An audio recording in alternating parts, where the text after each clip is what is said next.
All right, ladies and gentlemen, so we're going to create this new document and we're creating this for print. And when you design for print, generally you set up the document first. So we're going to go here to File, choose New, and the best practice is to always name your files first. So we're going to call this one Show Flyer because we're going to create a flyer for a rock and roll show. And you'll note that the next area, Photoshop gives you some presets that you can choose. There's presets here for printing on paper. There's presets here that are web and screen oriented.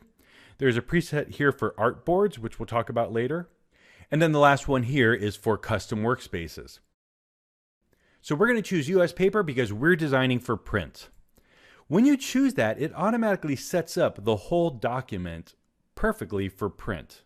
It's designed in inches. It's also a resolution of 300. And generally, when you print things commercially, you're going to use the CMYK color space.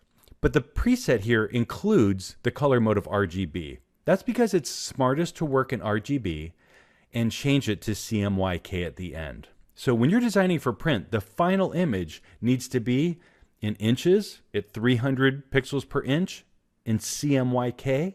But while designing, you want it to be in RGB. Because remember, RGB is Photoshop's native language. And Photoshop has access to the most tools in RGB color mode.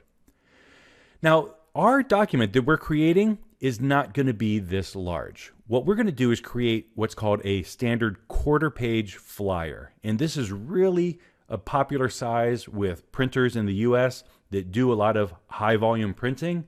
And this is used to promote events. And so it's a really popular size, and it's basically 5.5 inches wide, and I'll put these values in really quick so you can see them.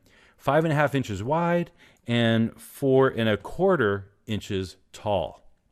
However, we want to create what's called bleed space. And bleed space is when you design an image a little bit larger than it needs to be, and then you print those out and then just cut off the extra parts around the edge. And the reason you do this is that, as you've seen probably just printing even at home or at school, that when you print a document full page size, it's got a white border all the way around it. Well, commercial printers have the exact same problem. So bleed space allows you to create a larger document than you actually need, and then at the end you just cut off what you don't need. So it's a great way to solve that problem of those white borders that are pretty much unavoidable in any printer. To do that, we're just going to create a document that's larger than we need. So generally, I add 1/4 inch to each side of my document. So for the width, there's a left and a right side. 1/4 inch on the left and 1/4 inch on the right equals 1/2 inch that I need to add to my document. So 5.5 plus 1/2 is 6 inches. For the height, I need the same thing. I need 1/4 inch on the top and bottom, so I'm going to add 0.5 to this value. So instead of 4.25, it's going to be 4.75.